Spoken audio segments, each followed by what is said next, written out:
Way. Hello, my name is Maggie Henry. I'm an emerging artist and is an interdisciplinary master's student in the Island Studies program at the University of Prince Edward Island.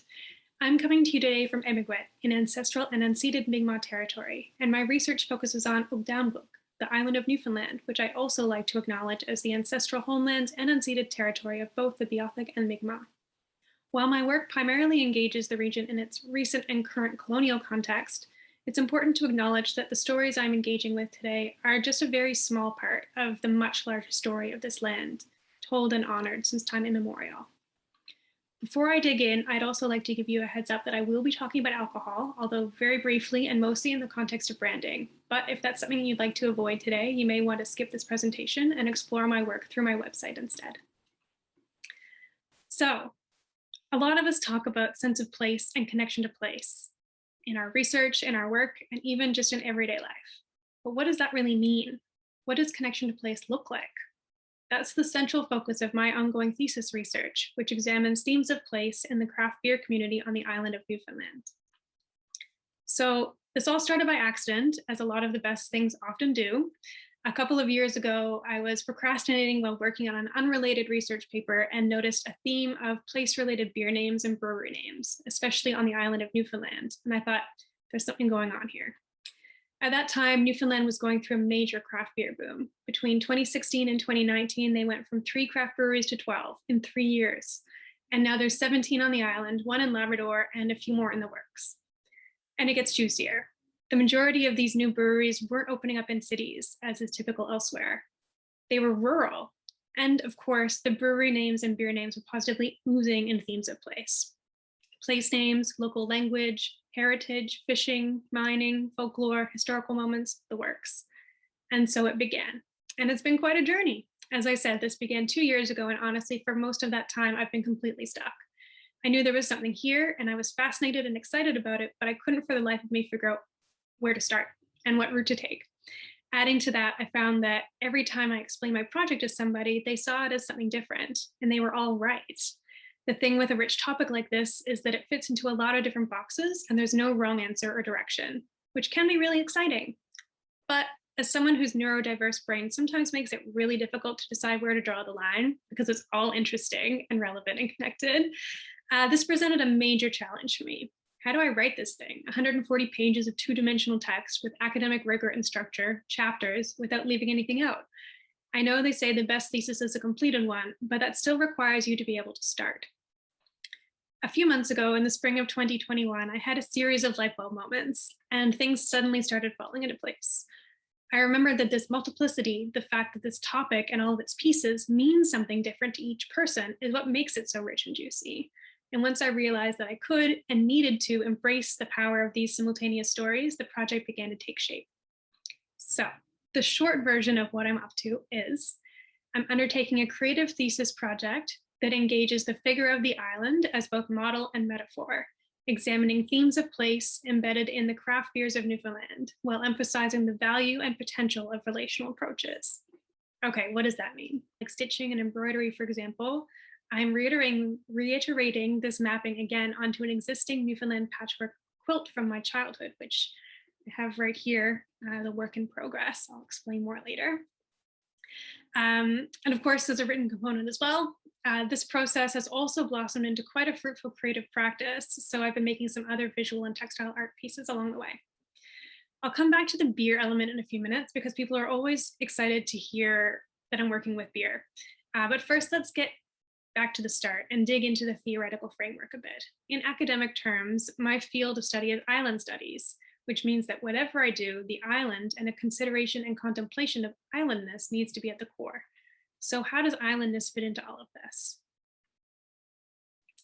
First, I think it's important to recognize that islandness is and can be a lot of things, and it's interpreted and engaged in different ways in different projects.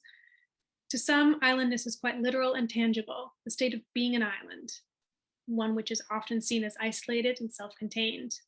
While I do engage the island as a geographical entity in this work, I'm more so coming at islandness from a different angle. The island is a generative figure of ongoing becoming and a site of relational entanglement. There's been a relational turn in island studies recently, and in the world more broadly too. And this, alongside an increasing rejection of modern linear frameworks in favor of more complex relationalities, has brought islands to the fore as intensely relational places. In reality and nature, everything is inter and intra-related.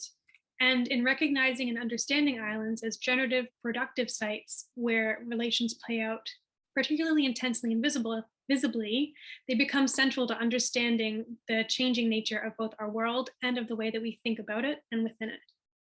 Thinking with islands in this way enables alternative forms of thought and practice. This approach is central to the Anthropocene Islands initiative and agenda, which is, to put it very simply, thinking about the ways that we think about and with islands in the current Anthropocene era. So thinking about thinking.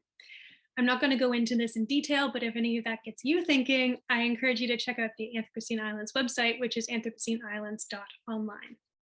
So with all of this in mind, the current project presents the metaphorical entangled island of place plus craft beer plus Newfoundland as a figure through which to better understand the relationality of place identity, both on this literal island and beyond. Here's the tip of the iceberg version. So putting forth beer name themes as representations of connection to place, and in turn mapping that thematic data, allows us to think about the relationship between place and identity in Newfoundland in a more graspable way. What does that look like?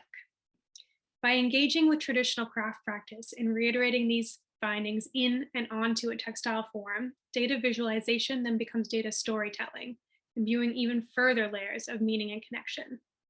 In adding this literal layer of meaning onto an existing literal patchwork, as opposed to creating something new from scratch, the textile piece itself becomes a site of regenerative recrafting, mirroring or even reiterating the patchy Anthropocenic reading of the island as a figure of generative ongoing becoming. Stepping back, the project unfolds to reveal that it is itself an island, a figure of what I am calling recursive islandness, reminiscent of a geographically recursive island, or more theoretically, of Roberts and Stevens's infinite island, or Benitez Rojo's repeating island. This recursive entangled island, then, both as model and metaphor, pushes back against modern frameworks of reasoning, embracing and further demonstrating the depth, power, and potential of relational approaches, and giving a nod to the generative ongoing becoming of the figure of the island in all of its forms and readings. So, what about the beer? The analytical jumping off point of this project positions themes of place in beer names as indicators of connection to place, focusing specifically on craft breweries on the island of Newfoundland. This approach is supported by an understanding of craft beer brands as rich sources of themes of place, and of islands as spaces of heightened sense of connection to place. Here's a brief taste of what I found. So, as I said, I've analyzed 135 flagship beer names from 17 craft breweries. The most common themes overall are specific place, which could also include towns, landmarks, and roads, Newfoundland language, which is a whole other thesis in itself, and bodies of water. Also prominent are weather, maritime industry, Newfoundland music, and historical moments. While playing with ideas of how to map or represent these themes, it all came back to the power of simultaneous stories. Each of these theme clusters conveys things about this island and all of its relationships, and I found myself thinking and playing with loss and abundance a lot over the last few months. So first, I began tinkering with different maps and data to see if it sparked anything, creating overlays of weather patterns, brewery locations, ocean currents, waterways, density of cod in 1850, density of cod in 2005, and communities that were abandoned due to a controversial government resettlement program that began in the 1950s, resulting in over 600 resettled and abandoned communities. And then I realized, this is Newfoundland. This defines it in a sense, for better or worse. Each and all of these, settlement and migration, abundance and annihilation, wind and waves, we can't think of these as distinct, as an archive or a legacy or an outside force. They are all very much part of the ongoing here and now. There is no past, no away. When you look at these characters and begin to think about and with them, it becomes difficult to approach time in a linear way and to distance ourselves from the past, or indeed from the future. And the island holds all of this and amplifies it. Newfoundland author Michael Crummy alluded to this in his keynote at the recent International Small Island Studies Association conference in June of this year, when he said, "There is no such thing as real Newfoundland. trapped or sealed in amber. Newfoundland has always been in progress. So in addition to my textile project, which I will explain in a moment, I've also been embracing and playing with this haunting multiplicity through other textile and digital mediums. And you can see more of that on my website and on social media, which I'll share links for at the end of my presentation. Acknowledgement is an important part of practice, and I'd like to say thank you to Dr. Pam Hall for modeling and advocating this. And while this quilt plays a key role in my project, it was not made by me. It was made for me by Mrs. Sadie Shea, and it's important to me to share the story of this quilt as told to me by my mom, Jane Whitten. When I was a baby on Fogo Island, Newfoundland, my parents used to go up to Jack and Sadie Shea's house in Back Cove to play music. Jack was one of the key accordion players on the island at that time, and I'm told he would dedicate many a tune to me, the little maid. Jack's wife, Sadie, made quilts, and when we left the island in 1986, she made us one in the traditional patchwork style to take with us. It's made of bits and pieces from things that she would have saved and used, so it's not an organized pattern. There's no place to buy fabric on the island, so Sadie would have been making it out of old clothing and other things she didn't want to wear anymore or the people had sent her, but nothing was bought specifically for it. The result is a patchwork full of stories. I love looking at each of the patches and trying to figure out what decade it's from and wondering what stories it holds. When I reframed my project to be a creative project earlier this year, the idea of quilting bubbled up quite quickly. My mom, a brilliant artist and creative thinker herself, said, "What about adding your layers to the old Fogo quilt?" And it's all unfolded quite organically from there. Now, to be a true quilt, all of the layers need to be stitched together. Once I decided I'd be stitching onto Sadie's quilt, I was discussing embroidery stitches with my friend, textile artist Nancy Cole, and we realized that my original quilt, in air quotes, quilt, had not yet been truly quilted. Naturally, we both got very excited. This takes my project to a whole new level, as I'm now not only contributing meaningful new layers as I planned, but I'm actually finishing it by hand quilting it as part of my stitching. The digital mock-up here shows the plan as far as stitching. Longitude and latitude lines for the main quilting stitches, interrupted by, or in a way, in conversation with, the seed stitches, which represent the density of cod stalks in 1850, and clusters of French knots representing the communities abandoned as a result of resettlement from 1950 to 2019. I began my stitching in mid-July, and I estimate it'll take about 100 hours at least. It's now early September. I've done about 48 hours so far. Hopefully I've done lots more by the time you see this. I do still have a way to go. But as Nancy says, hand quilting is like slow food, only for the spirit. So it's a very rich and enriching process. I could happily talk about this project for all time, and I'm always happy to. So please do reach out if this has sparked anything for you. I'll put my contact details on the final slide.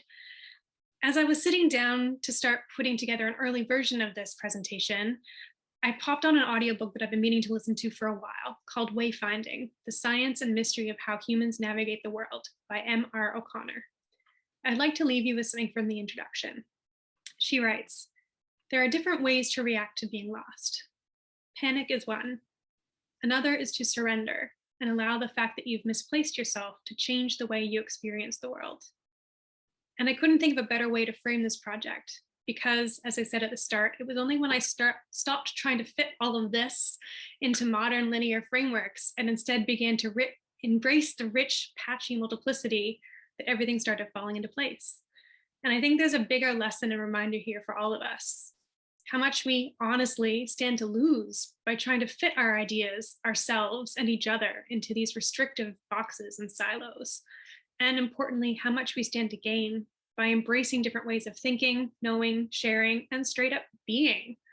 As I said earlier, in reality and in nature, everything is connected. And there's so much power and magic that comes when we acknowledge and embody that in our practice, our work, our fields, and most importantly, in ourselves and our communities more broadly. As I said, this project is still ongoing, and it continues to be a really powerful and inspiring adventure for me. I hope this may have sparked something in you too. Thank you for joining me on this leg of the journey, and do feel free to follow along or get in touch.